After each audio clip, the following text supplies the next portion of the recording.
Unsa karyalabol ang Biblia? Mga kaigsunan, 100% ato answer. Ang Biblia, takos.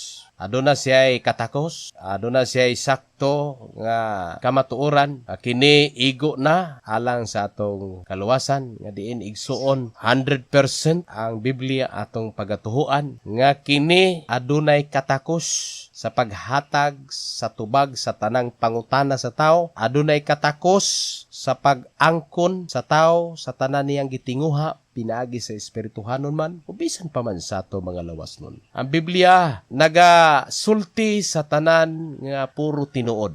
Wala gi bakak dinhi mga higala. Bisan sa mga tagna kini aduna gyud katumanan. Wala gisulat diri nga nahimong bakak ang tanan gisulat diri tinuod. Kay ngano man mga igsoon. Ang tubag sa balaang kasulatan naging siya sa ikaduhang Timoteo 3:16 ang tibuok nga kasulatan gituga sa Dios ug may kapuslanan alang sa pagpanudlo, alang sa pagpamadlong, alang sa pagtulid, alang sa pagmatuto sa pagkamatarong. Aron ang tao sa Dios mamahingpit, masinangkapan alang sa tanang maayong pagabuhaton. Mo kini mga higala nga ang Biblia tuga gika hatag sa Dios mga higala. Ug dili kini ordinaryo nga maong mga pulong.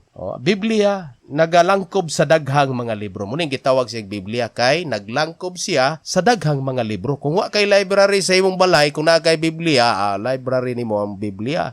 Kung wa kay library diha sa imong balay, usbon ko, na kay library kung na kay Biblia. Pulong Biblia timan to nga nagalangkob sa daghang mga libro, di lang usa ka libro. Pero nag-ingon ang balaang kasulatan, sumala pa sa gisulat sa Biblia nga walay pulong nga gisulti diri nga dili gikan sa Dios.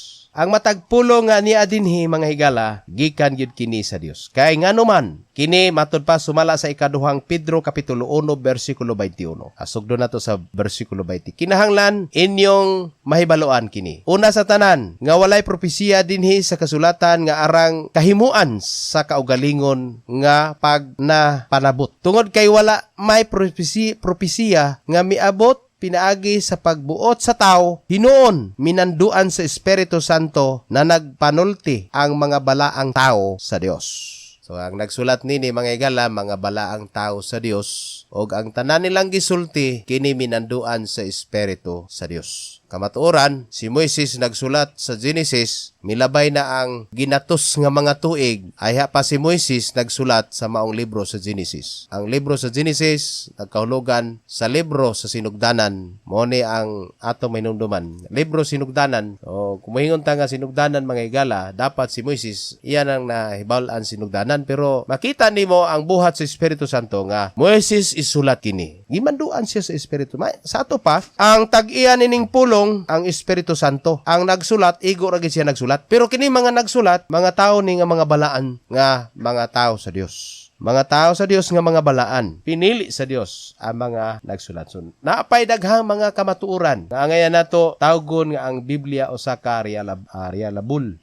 Nga ang Biblia takos alang sa atong mga pagbasa. Ingon nga kini mando sa Ginoo, balaod sa Ginoo. Nga kini gihimo sa Ginoo nga balaod sa tao, sa tumong ug tuyo aron ang tao mahingpit diha sa mga maayong buhat. Kung walay Biblia, unsay mahitabo sa tao? Magbuhat siya nga walay kapasikaran, magbuhat siya nga wala siya kay balog unsay iyang gihimo. Pero kung nagbasa kag Biblia, ang tanan nimong gihimo kabalo ka kung unsay imong gihimo. Kay kining Biblia naghatag siya kahayag sa tanan nimong mga lagianan. Kung sa dangop sa Biblia, ayaw pagdangop og mga alak diag unsa, ay sige ka problema kagool kay ang Biblia takos nga imong dalang panahon sa imong mga suliran problema kay ang Biblia siya ang maghatag kanimong kalipay kay ang Biblia dunay Espiritu sa Dios nga nagmando kung ikaw mo dangop niini. Kung doon na mo'y mga comment mga higala, sige hapon sa atong pangutana, pwede rin nyo kini ipaabot.